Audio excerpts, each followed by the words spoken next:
Hi everyone.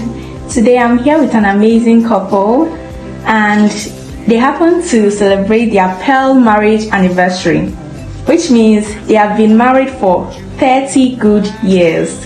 Isn't that wonderful? Okay, so let them introduce themselves. Paul is my name. Mr. Ago is my name. Good. So I have some questions I would like to ask you guys, which would probably benefit someone who is watching right now. And I just want to ask, how do you feel today? How are you feeling? Elated, flabbergasted, excitement, overwhelmed with excitement. I lack words. So happy. Yeah. Feel like I'm in paradise. Yeah, I feel so happy. In fact, I feel like I'm dreaming. Especially when I remember it's been 30 years. I'm just like, wow, what's happening here? You mean 30 years has just gone by? In fact, I still feel overwhelmed with joy. I have this philosophy that marriage is a foretaste, or the marriage should be a foretaste of heaven on earth, and I think I'm enjoying it right away. I've been doing that for the past 30 years. Ooh la la. Oh, that was a really nice thing for you both to say. So let me just proceed with a few questions I have here. So what is one habit or value you both held on to that kept your marriage strong through 30 years? Okay, I think one of the what I can say is the transparency that we uphold in our marriage has really helped us to, be strong in this marriage. We don't hide things from each other. We are transparent with our finances, with our social life, with everything we do. We are transparent with each other. Honesty, sincerity, open door policy. We are not afraid of each other's shadows. So we maintain that open door policy, transparency, honesty, sincerity. That's it. It's the same thing she said. So I have another question, which is going to feel like we're going to have a story time. The question says, looking back, what's your favorite ordinary memory together? Not one big event, but just daily life with each other. So I don't know if you have any story you can share, which is a wonderful memory you have about you two. It could be anything. So any story you can share? Any story? Not really a story. Okay. I think one of the things that has also helped us in this marriage is our understanding. We have understanding about each other, and even when it seems like the other person is trying to overreact, the other person is trying to pull him or her back, and making sure that both of us are on the same track. I remember when we first got married and we had to take a bath in a bathroom, even though the bathroom was very clean, but when the soap fell down, hubby was very angry with me. He was very, very angry, but at the end of the day, I just organized myself, and he didn't bring out any quarrel or anything, and that time also passed. So that has been what we do. We don't overreact, and even when one person tries to overreact, the other person keeps quiet and tries to use his or her attitude to draw the other back.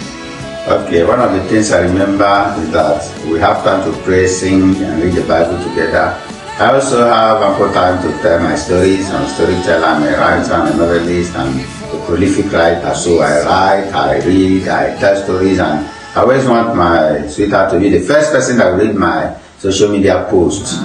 And when I have any story that I want her to analyze it or to critique it, I will also share the story. I also write poems. So when I write poems, I also write poems with her as the major character, as the protagonist, and by God's grace I'm blessed with humor. I'm a humor merchant, so when I share those my humorous tales, and some of those tales may be ridiculous, very, very ridiculous, but because of the humor I attach to them, they become very interesting. Bad stories, bad events or bad stories are more interesting. So I write stories that start with maybe sometimes comedy, and then along the line there's a twist, suspense, and tragedy. But at the end of the day, I end with happy ending because I believe in happy ending. Yeah. So I believe that my sense of humor has really done so much in the life of this baby.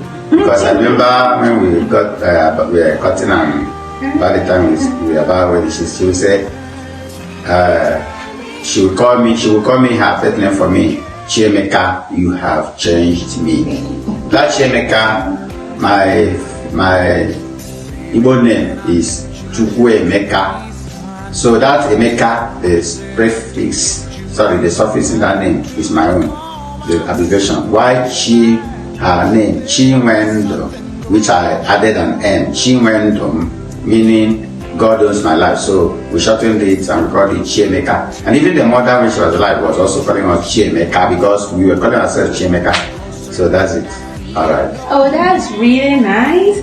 Another question I would like to ask you is that what's something you understand about each other now that you totally didn't understand 30 years ago or even on your wedding day? Well, there's nothing new. Let me start first. There's nothing new under the sun. There's nothing new I've seen in her that I'm seeing now. Everything has been the same. That transparent spirit, no pretenses. Ours is a marriage of no pretenses, married without pretending, love without pretending. When we are hobby, when I mess up, she calls me to order. When she messes up, I call her to order. So it has always been like that. That's really nice. Okay, yeah. What my husband just said is just how it has been with us.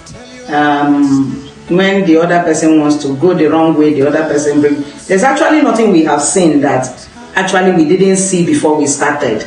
Our reactions to issues, the way we take things, the way we see life, because by the grace of God, we took 2 years to get to know each other before we came together to have the wedding and start living together. So it's very important that we got to know each other, and so there is nothing we actually saw that surprised us.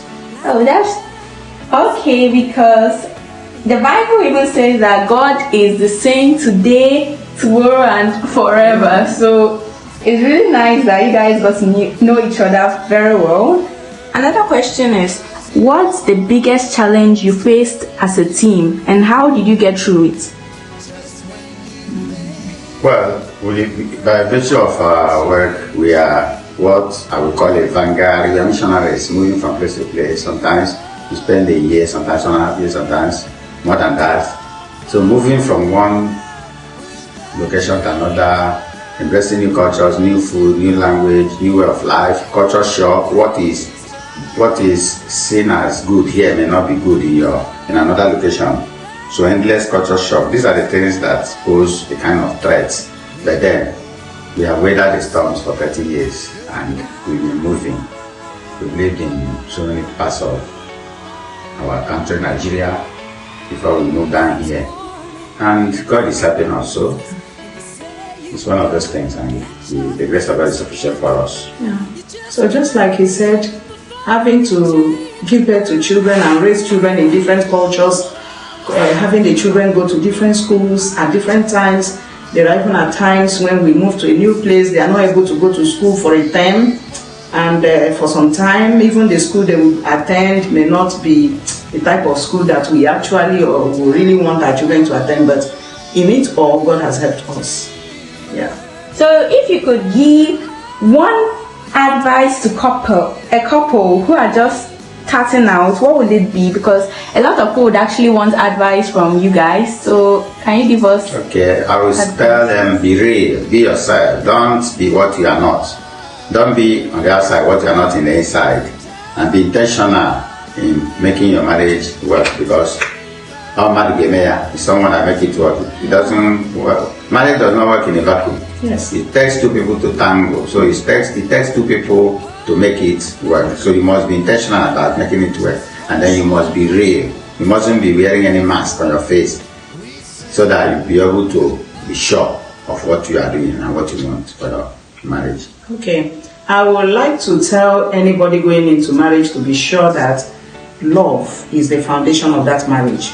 That you are not looking at materialism, you are not looking at anything, maybe the person's educational qualification or his money or his family background, because the storms of life will really come. When the storms of life really come, will you be able to stand it?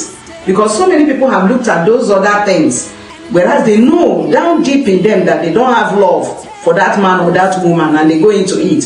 And after some years, you just realize that when the real storms of life begin to come, because for every tree must have wind, shake it.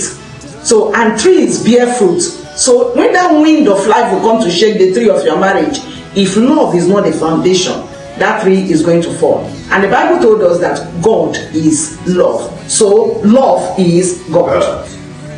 That's it.